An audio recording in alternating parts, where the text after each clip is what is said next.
when they took you from Africa and they banned you from being called Kunta Kinte, Rasul or Muhammad. That's right. When they took us on that westerly course, then they forced us into their names. Teach. And they called us Smith, Jones, Robinson, Green, Brown, Hogg. A black man called Mr. White. That's right. And when we go to China, Listen. and we put our passport down, and the Chinese immigration control official looks at that passport and he sees Mr. White, he expects to see a white man. And when he sees the black man, he says, uh-oh, this man doesn't know who he is. Teach, Muhammad. Actual fact. But many of us as black people today, we're very foolish people. Right. Because we don't understand why another man gives you his name. Because when he gives you his name, the giving of another's name denotes possession. It means he owns you. As long as you're walking in another man's name, he knows he owns you. You can talk as strong as you like. Yeah, I'm for black, yeah, Mrs. White. Yeah, they're laughing at you. Because they know that when you take another's name, that's why in marriage, in the tradition of marriage, the woman takes the man's surname. Go ahead. And leaves her maiden name, because that taking of the other's name denotes possession. In the event of divorce, you don't walk around with the other man's name. You now relinquish that name because you're no longer with that one. What brings about insecurity is when you have a false concept of yourself. And the false concept of self is white supremacy. They believe that they are better because they are white.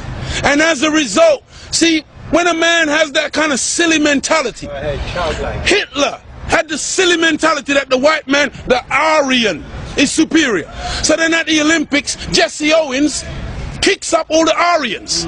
Hitler is outraged. He's angry. The white man pushing white supremacy. That's why they would cut off our penis when they would lynch us. Penis envy. They're afraid of the black man because of our potency, because of our manliness. Because when you look at the black man, he's a real man. He's strong. So then they would have us as mandingos, fighting one another. That's why even today, they want to be the heavyweight champion of the world. They can't find a white man to do it.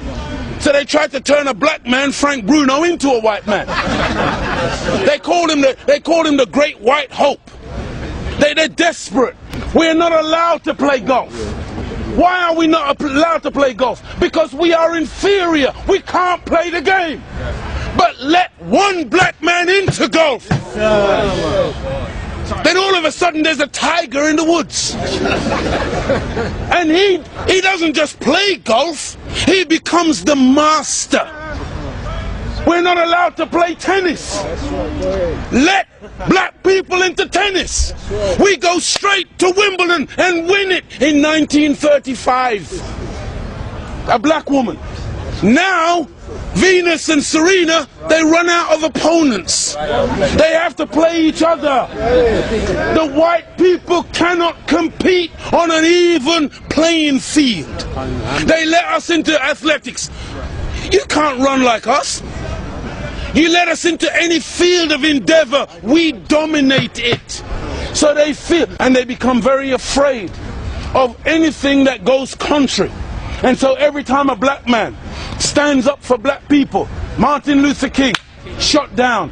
Malcolm X, shot down. Patrice Lumumba, shot down. Steve Biko, shot down. Everyone, Nelson Mandela, they locked him up for 27 years.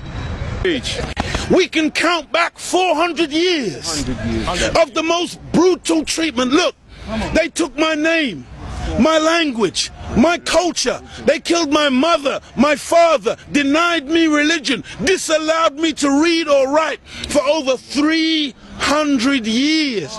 Reduced me to the level of an animal where they branded me on my chest, branded me on my buttocks with a branding iron. And they called me 3/5 of a human being in the American Constitution.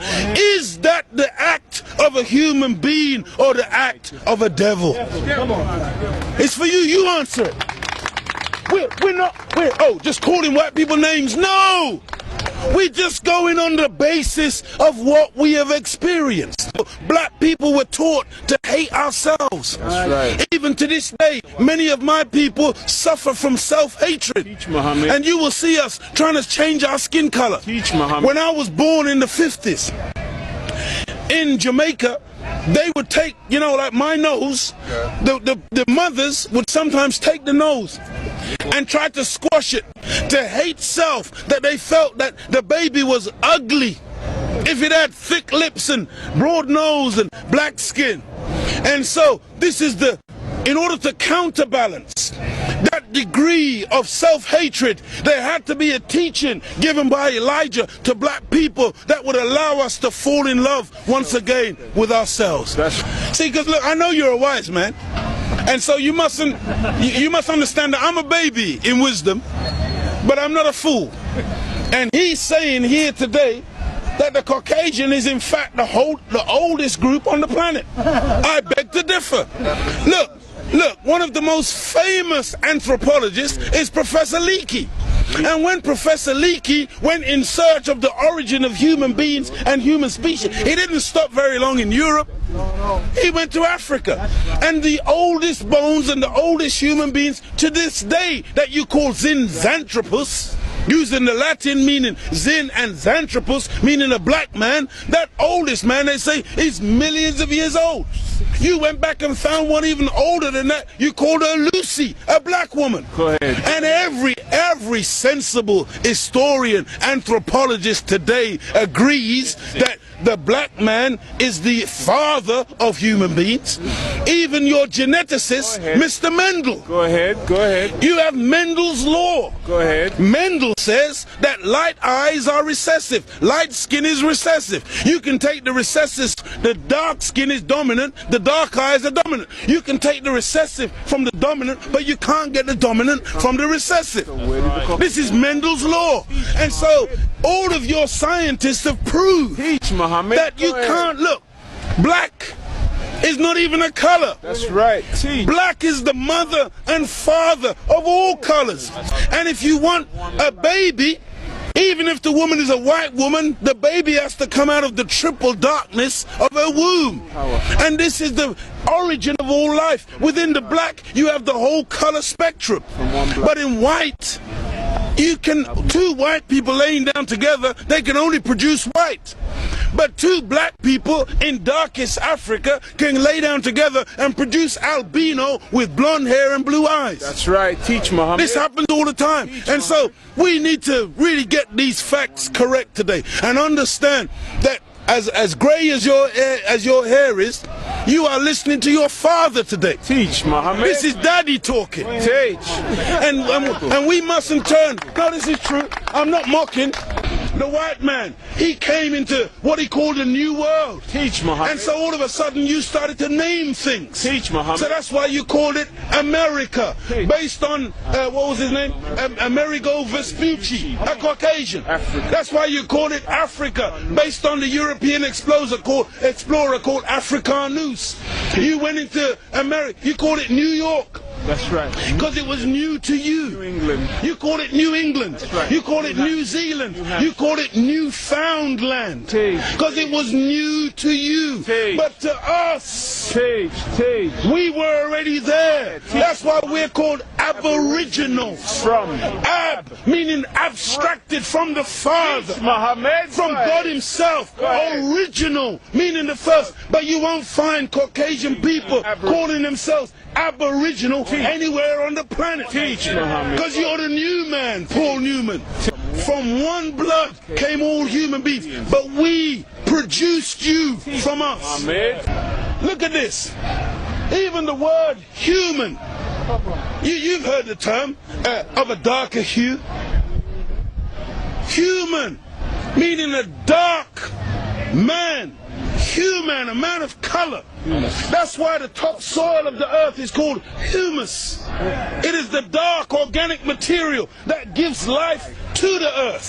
Teach. Whenever you take away the dark organic material or you denature it, you're left with white granulated sand. Teach. Desert. ahead, You want to Muhammad. see those of us who think that white something to glorify in. No. It's a psychological thing with white people where you want to find your place.